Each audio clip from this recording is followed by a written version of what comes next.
Hey, what's going on, guys? So, let's today take a look at the HG Mechanics Dendrobium because, as some of you may know, at the moment I'm currently building the HGUC Dendrobium. I have actually built this kit before, but it was long before I was doing anything on YouTube, so I never actually did a review or anything of it. But I have another one here from my backlog that I thought, since we're building the HGUC 1/44 scale version, let's also take a look at the HG Mechanics 1/550 scale version of the Dendrobium, as this one is certainly much smaller, much more affordable, and hopefully much more accessible for a lot of you guys.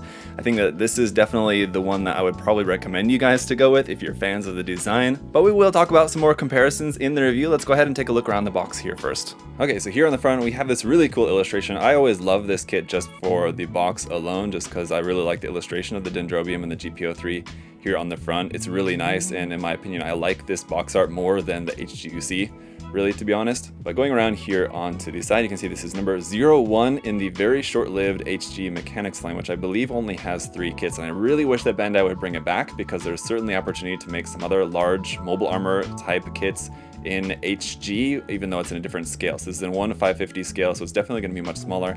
As you can see, if we just kind of skip ahead, go and look over here, this does include the GP03 and the Gerbera Tetra in here, but they're in 1/550 scale, so they're like that big. They're really small. This is like almost actually like a scale photo. It's actually a little bit larger than that, but not much.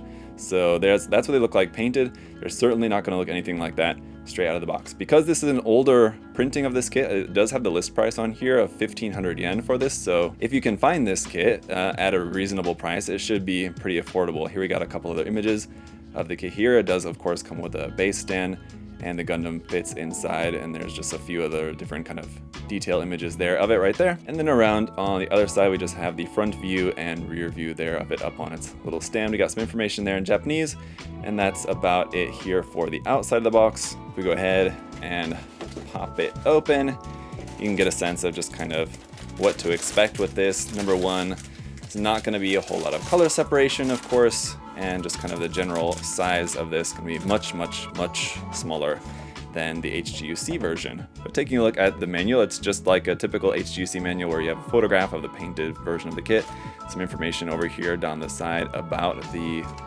mobile suit, in this case a kind of mobile armor. But anyway, here we got some more detail shots there of the beam saber effect and all that. If you're wondering why the beam saber effect looks like that, it's because it's not a clear part. It's just a plain white part, as you'll see in a moment. And so in order to get it to look how it's supposed to look, you're going to have to paint it.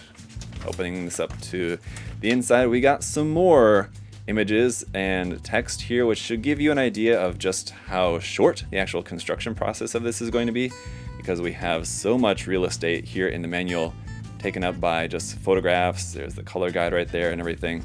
So this is just going to fold out to basically what is essentially just like one large poster of instructions here. So just one big piece. There's all your instructions here on the inside, all in black and white, no color here, and there's the parts list. It's only going to be color on the opposite side where we had all those photographs and everything. But okay, let's go ahead and take a look at the runners here. Okay, so there's no polycaps or stickers included with this, and all of the kit is going to be molded in like that white, kind of slightly off-white color, except for this runner here, which is the E runner, as you can see, molded in gray for the stand and like the thrusters on the back, a couple of the mechanical bits for like the sub arms and all that.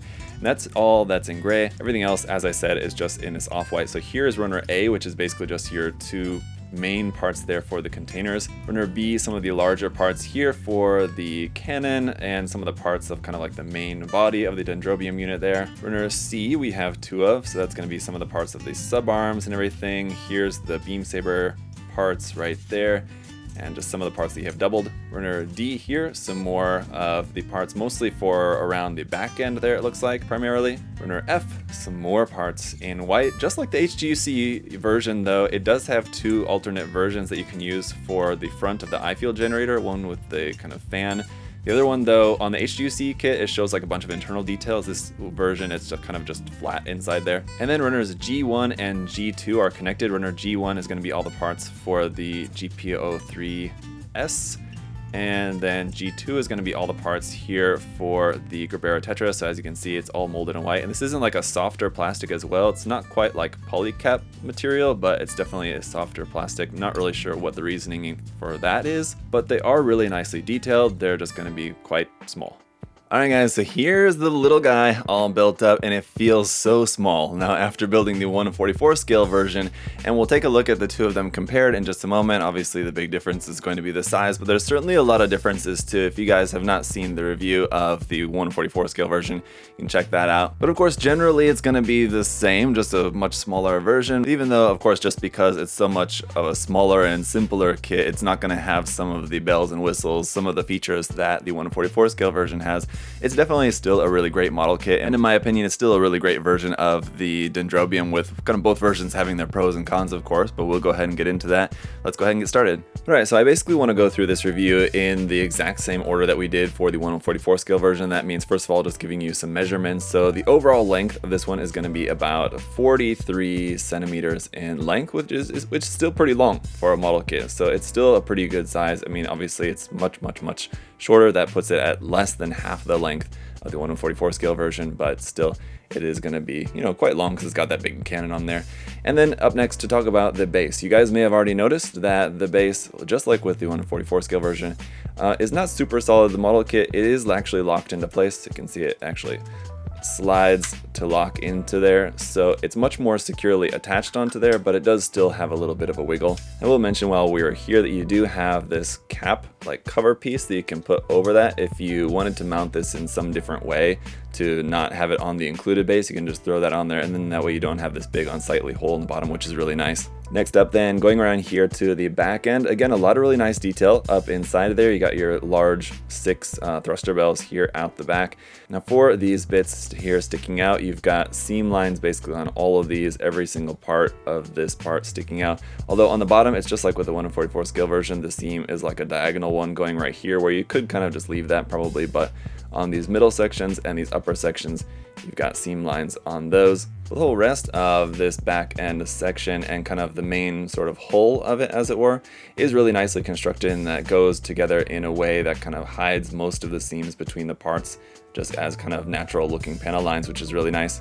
Up next then, taking a look at the eye field generator, just like with the 1/44 scale version, you do have an option piece for the front, except it's not detailed. So you have the fan option, and then you have one option that's just like completely lacking in detail. I guess the good point of that is you could go ahead and like add some tiny little greebly parts or something, or some like wire parts, some detail parts, something that you might want to add in there.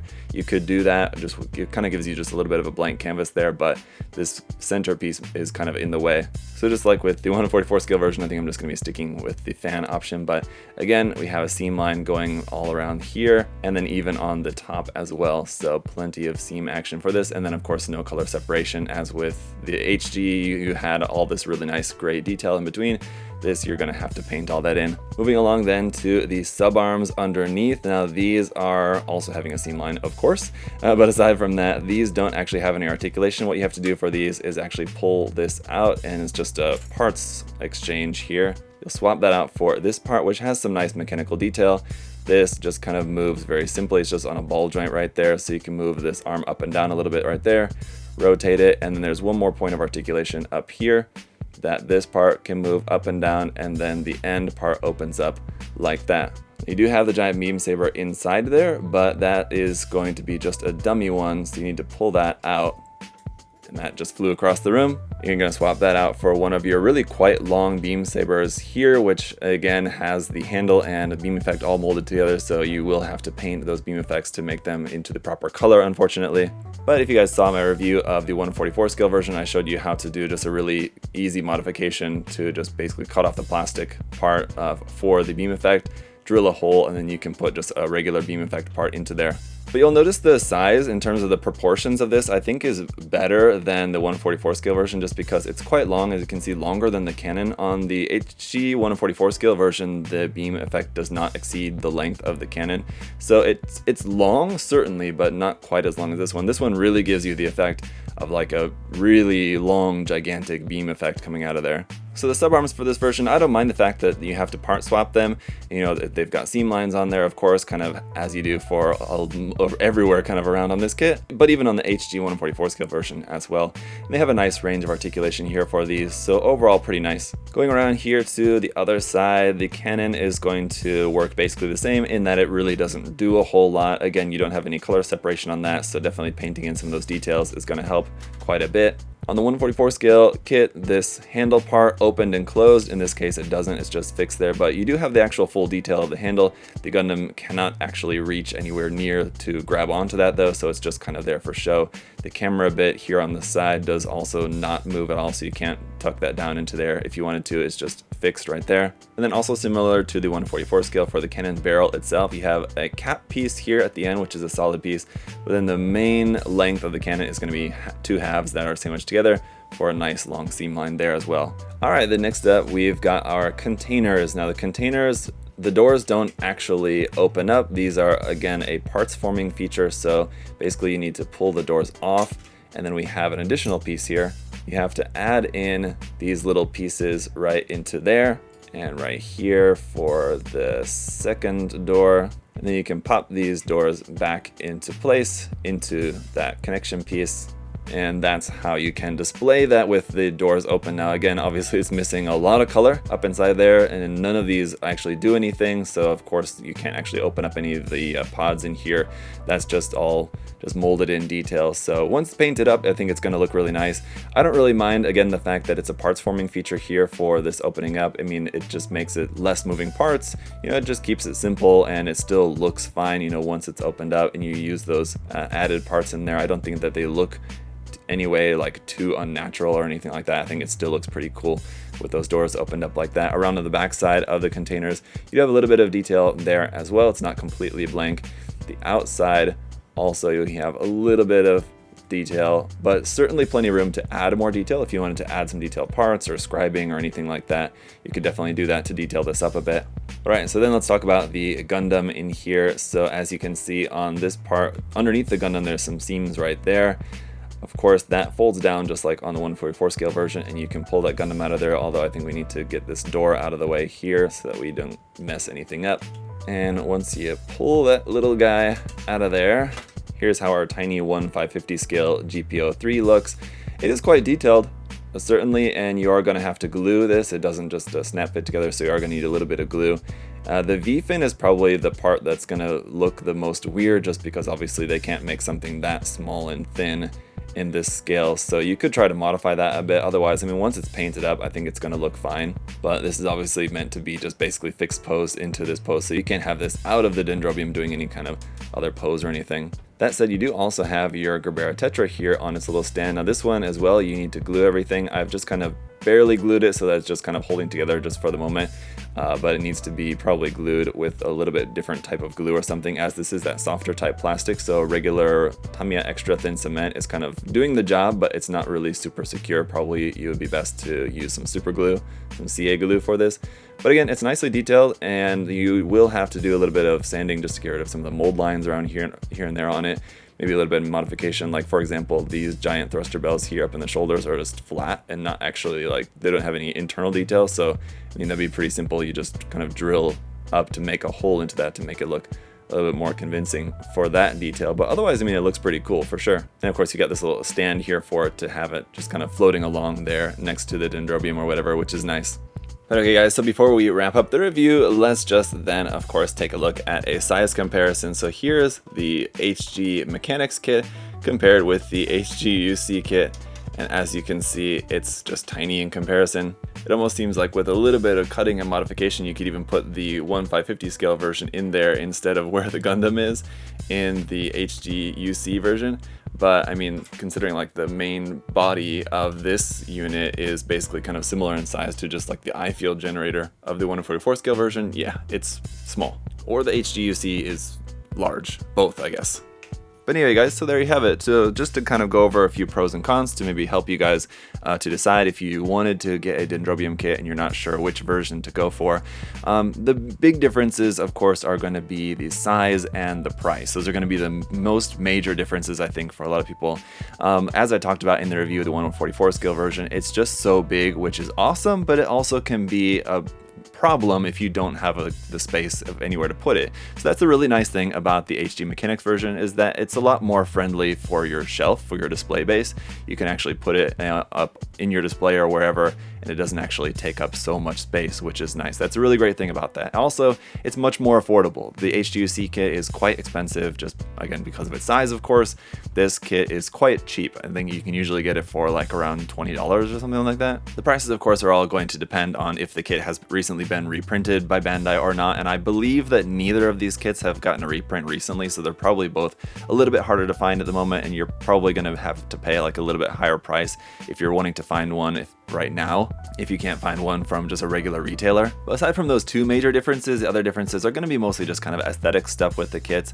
I mean, the HGUC is nice that you have like a more kind of functional actual Gundam in there, where with the HD Mechanics kit you just kind of have this tiny little mini figurine of a Gundam that's just in there. But if you're only planning on having that Gundam just stuck inside the machine forever anyway, then you really barely see it, and it kind of really doesn't matter too much one way or the other between the two versions. And the same thing goes for like the color separation. On the HGUC version, you have a lot more color separation. I shouldn't say a lot. You have a fair amount more color separation with just some more gray parts for some of the mechanical details and things like that. Whereas with this kit, you kind of don't have that. There's a lot of missing color details, but a lot of that can really just be solved with just a little bit of gray paint. And that's really kind of all you need to fix some of the color issues here with the HD Mechanics version. And then when it comes down to the functionality of it, both of the kits kind of have, relatively same amount of functionality to them.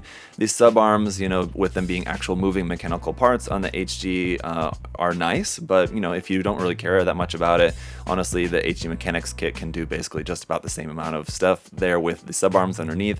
The containers are obviously going to be a big difference just because, you don't have as much going on inside the containers. But again, that depends on what you want to do with the kit. If you don't really plan on doing much with your display, with how you're displaying the kit, with the internal pods in the containers of the HG kit, then just having the HD Mechanics kit where you don't have that really probably doesn't matter too much to you. And in my opinion, the biggest con for both of the kits is that you have a lot of seam line removal to do. If you're planning on painting the kit and like really modeling it up nicely, you're just going to have a lot of seam lines. And now, of course, on the HGUC version, you're talking seam lines that are double, triple, quadruple, the length, but you still have a good amount of work cut out for you on either version that you plan on building. So those are some of my thoughts comparing these two kits. Hope that's helpful for you guys, but I really like both versions. I think there's definitely a lot to like about both versions of these kits. So I think that it's really nice to have these two versions available for us modelers. Depending on what you want, you've got a really nice big one and you've got a really nice small one, so you can kind of choose whatever fits whatever project you have in mind. And for most people, generally, my recommendation I think would probably be just to get the HD Mechanics kit, just for all the reasons that I've talked about. But of course, if you really want the big one, if you really want all the features that you get, kind of the added features that you get with the bigger one, then go for that. But that's going to do it for today, guys. If you're interested in checking out some more Gunpla, paints, tools, supplies, all that good stuff, you can check the link down in the video description below to USA Gundam Store. Got all that stuff there for you guys to check out. Thank you so much for checking out the video here today. If you'd also like to like and or subscribe while you're here, I would greatly appreciate it. But until next time, hope you all have a great day. I'll see y'all later. Bye-bye.